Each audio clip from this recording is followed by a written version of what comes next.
ناراض ہوتا ہے ان کو تو یہ سائن ہی نہیں ملتے، وہ تو فل مزے میں ہوتے ہیں، ان کو نہ کوئی مصیبت آتی نہ کوئی پرابلم آتی. جیسے اللہ کے نبی صلی اللہ علیہ وسلم کو اللہ نے کہا کہ ان کا جو مزہ ہے، ان کا کھانا پینا، ان کی عیاشی آپ کو دھوکے میں نہ ڈالے. یہ اللہ تعالیٰ ان کو ڈھیل دے رہا ہے، یعنی اللہ ان سے اس حد تک ناراض ہو چکا ہے کہ اللہ ان کی کیئر ہی نہیں کر رہا. جیسے ایک حدیث میں آتا ہے، اللہ معاف کرے، کہ جس شخص کی اللہ فکر چھوڑ دیتا ہے نا، جس شخص سے اللہ ناراض ہو جاتا ہے، تو پھر اللہ کے نبی نے کہا کہ پھر اللہ تعالیٰ اس کی وہ بھٹکتا رہے اور وہ جس وادی میں مرے اللہ کو اس کی کوئی فکر نہیں ہے. یہ ہے اصل میں وہ شخص بدبخت جس نے، اور یہ کون ہے؟ وَلَا تَكُونُوا كَالَّذِينَ نَسُوا اللَّهَ فَأَنسَاهُمْ أَنفُسَهُمْ. کیا تو نے دیکھا اس کو جو اللہ کو بھول گیا تو پھر اللہ نے اس کو اس کا آپ بھلا دیا. أُولَٰئِكَ هُمُ الْفَاسِقُونَ. یہی تو فاسق ہے.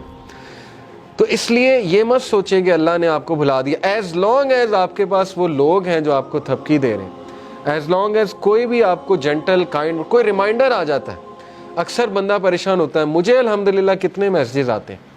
ابھی ریسنٹلی مجھے کسی کا میسیج آیا کہ وہ انتہائی کوئی خاتون ڈاؤن تھیں، بڑی عمر کی خاتون ہے، تو کہتی ہیں کہ آپ کا ایک کلپ آیا تو بس اللہ تعالیٰ نے مجھے میسیج دیا. تو یہ اللہ دے رہا ہے انہیں، مجھ سے تو اللہ نے اگلوایا، لیکن یہ کہ میسیج تو اللہ دے رہا ہے کہ پریشان نہ ہو، اللہ تعالیٰ تمہاری حفاظت کر رہا ہے، اللہ تعالیٰ سنبھال لے گا تمہیں. ٹھیک ہے. تو یہ اللطیف کی امپلیکیشن ہے آپ کی لائف میں. اگر آپ نے اللہ تعالیٰ کا اس نام کی امپلیکیشن فیل کرنی اپنی لائف میں، اور کسی نہ کسی کے تھرو اللہ آپ کو میسیج بھیجتا ہے. ٹھیک ہے نا. آپ کو کسی کلاس میں چلے گئے، یہ بھی میسیج ہے. کوئی ہدایت مل گئی، یہ بھی میسیج ہے. اللہ کے قریب آ گئے، یہ بھی میسیج ہے. اگر اللہ کسی کو ناپسند کرتا ہے تو اپنے قریب کیوں لائے گا؟ مجھے یہ بتائیں. ٹھیک ہے نا. ایک بندہ کہیں اور جا سکتا ہے، کلاس میں آ گیا، دین کا لیکچر سننے آ گیا، کیا یہ نشانی نہیں ہے کہ اللہ اس سے راضی ہے؟ ورنہ تو اللہ تعالیٰ چاہتا اسے کہیں اور لے جاتا، اللہ اس کی کیئر چھوڑ دیتا. تو جو دین کے کاموں میں لگا ہے اس سے کیسے اللہ نفرت کر سکتا؟ آپ سوچیں. جس سے اللہ دین کا کام، چاہے وہ ایک قدم چل کے گیا، چاہے وہ کسی بھی لیول پہ ہے. اب دیکھیں آپ لوگ مختلف لیولز میں، کسی نے یہ سیٹ کیا، کسی نے کیمرہ سیٹ کیا، کسی نے اے سی چلایا، تو کیا مطلب ہے کہ اللہ تعالیٰ آپ سے نفرت کرتا ہے؟ بالکل بھی نہیں. کیا اللہ آپ سے راضی نہیں ہے؟ اللہ راضی ہے تو یہ کام ہو رہے ہیں نا، ورنہ تو کسی اور کام پہ آپ لگے ہوتے. اللہ معاف کرے. کتنے لوگ ہیں وہ اس ٹائم پتہ نہیں کیا کر رہے ہیں، کمروں میں بیٹھے ہوئے اپنی لائف ویسٹ کر رہے ہیں وغیرہ وغیرہ. بہرحال اللہ سب سے محبت کرتا ہے، اور اللہ تعالیٰ بے شک اللطیف ہے، اللہ تعالیٰ الخبیر ہے.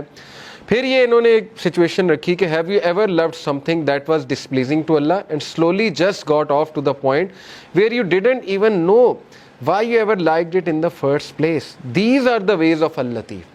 کہ کبھی آپ نے اپنی زندگی میں یہ فیل کیا ہے کہ آپ کچھ ایسا عمل کر رہے تھے جو اللہ کو ناپسند تھا، اور پھر پتہ نہیں کچھ ایسا ہوا کہ آپ کے دل میں نفرت آ گئی اس عمل کے حوالے سے، اور آپ اس عمل سے دور ہوتے گئے، یا آپ پہ کوئی ایسا ٹیسٹ اور ٹرائل آ گیا کہ اس ٹیسٹ اور ٹرائل کی وجہ سے آپ نے وہ عمل چھوڑ دیا، آپ سیدھے ہو گئے.